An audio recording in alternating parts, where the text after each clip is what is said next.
everyone, Jordan here. I really wanted to show you guys Minecraft Realms. There's still not a whole lot going on here, but I wanted to show you what is there because I think this is something that has been a long time coming for Minecraft. So Minecraft Realms is basically, if you don't want to go and figure out how to do port forwarding and figure out how to set up your server, you can do a monthly subscription and pay for it, which I think is really awesome. A feature that they should have had for a very long time, and I've spent many frustrated times trying to set up a server and been cursing to the sky wishing that they had this feature. So that's basically what it is. Minecraft Realms, you can pay to have a server set up, and yeah, that's pretty much it. So before I get into what it is and how you can see it, I wanted to give you kind of pros and cons as to why I think it's good or why I think it's bad in its current state. So right now, this part of the pros are servers set up all the time. And whether you're on, whether you're off, you can turn it on and off, but it can be turned on all the time. So let's say mom, because whatever, I don't know, mom wants to be on at 2 a.m., but you have school in the morning because you got to sleep. Mom can be on at 2 in the morning. The whole process is simplified. I think that is the overarching pro here and why it's so great.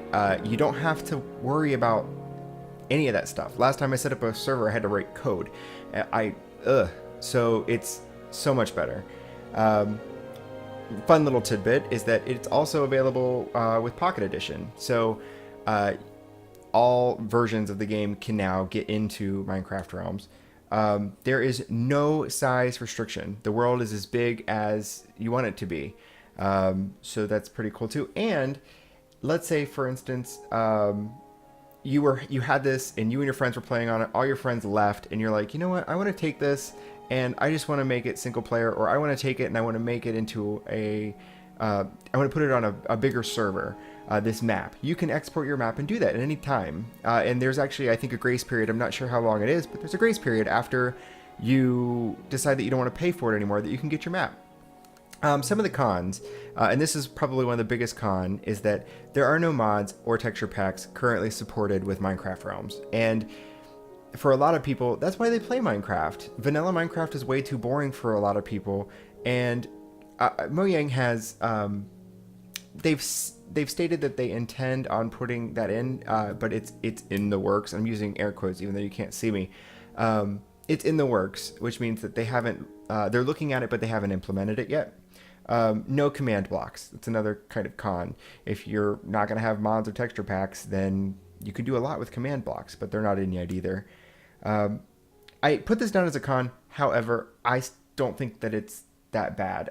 It is subscription, so that can be a con for a lot of people. They don't want to pay, but they want multiplayer. So that's pretty much how Mojang is getting funded for this project. It's subscription based. But it's very cheap. It's I think right now if you sign up for the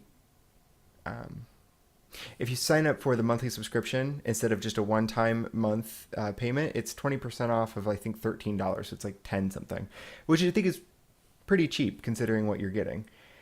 You can't import maps. It's another big con for me, because let's say, for instance, that you had a server and you just don't want to mess with it anymore. You don't want to have your computer constantly bogged up with having a server on, but your player base is kind of fizzled out a little bit, and you just want to import your map so you don't have to start from scratch all over. You can't import your map. So that's a con for me. And going along with that, a con I think is it's limited. The number of players are limited. You can invite 20 to your realm and only 10 can be logged in at a time.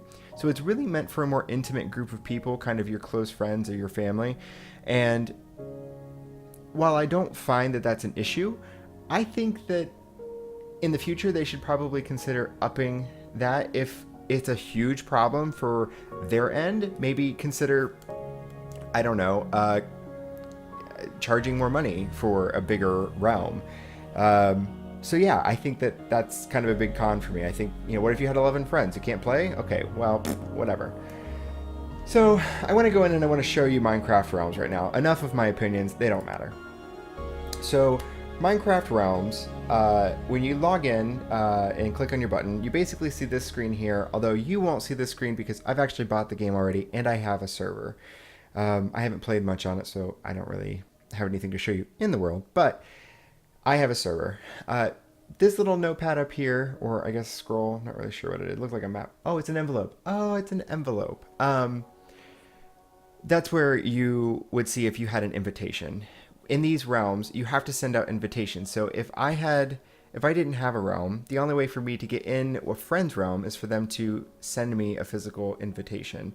And I would get that here, and then I would open it up, and then I would see his realm here.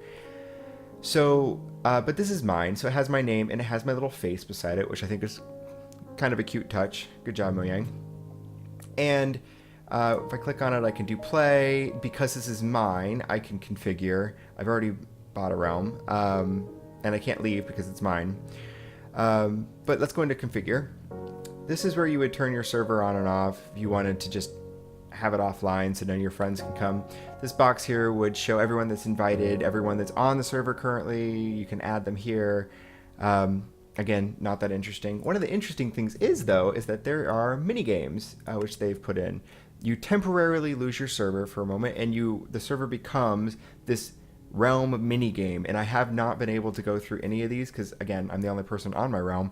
But this is so cool. This is so cool that they've added this in. It has competition. It gives you something to do. It's if you're done building for the day, you're like, I'm so sick of scaling this mountain or climbing in this cave or working on my castle or whatever the heck you do in vanilla Minecraft. You can just do a little mini game, and I think that that's super cool. So there's that. You can edit the settings. There's not much here, just the difficulty and the game mode. Backups is kind of cool. They will back up your server automatically for you, so anytime you can go back and say click on this one and restore back to it. I'm not going to do that, even though I haven't done anything since that one. Reset your realm. You can reset it completely right here, and you could put in a seed if you would prefer to restart your realm with a seed. I didn't put a seed in mine. And this is your subscription, telling you how many days you have left, and you can go, this is a link to your account. You can log in and manage it, so make it very easy to manage your accounts. So that's about it. I'm going to come into the game, connect to the server, and one thing that they don't really show you on the site, they don't really list this out anywhere, so I took it upon myself to list for you, are the in-game commands. And they basically just say that most of the in-game commands are all the same. Like it has most of the in-game commands. And actually I'm going to set it today. So time is one of the commands that you can do. Some of the other ones, and I'm going to display them now, are you can set the difficulty, you can set the game mode in this, and you can, so that other screen that you could do outside the game, you can also do inside the game. You can kick players, you can list the players, you can set world spawn, most of everything. You can do the weather, give an achievement. So you can pause the video here if you want to just look through these and see what is available. This is what's available as of right now. And if you're in the game and you don't want to look at this, you can always just do the help command. And it'll show you, I guess, in pages, the commands that you can use. And that's very helpful also. So that is pretty much Minecraft Realm. I'm gonna probably spend a decent amount of time on this, especially since I just paid $10. Hopefully my friends want to come play with me. And yeah, that's kind of the thing I've been seeing with when I've been researching Minecraft Realms, is that people are kind of just throwing their username out there. Like, people are going to invite. You only get 10 people on your realm. Why would I want to invite somebody I don't know? I mean, yeah, granted, if it's just me and I don't know anybody, then yeah, okay, maybe, but that's not what this is for. This isn't meant for random friendships becoming sparked. I mean, I guess you can kick them if you decide that they're stupid, but it's kind of not what this is for. So I'm going to look forward to them adding mods to this. I think that they really have an opportunity with just throwing in world edit. I mean, if I'm going to be playing this game and I can't do mods, I need some sort of editing tool, you know? Everything right now and I has to be placed by hand. Yeah, I can go into creative, but that takes a long time. So I'd really like to see a world edit option here. But other than that, yeah, that's Minecraft Realms, everyone. Thank you so much for watching. If you have any questions, let me know in the comments below, as I'm sure you will. And I'll try to answer them for you if I know. Okay? I'll keep you posted on any updates. Thanks, guys.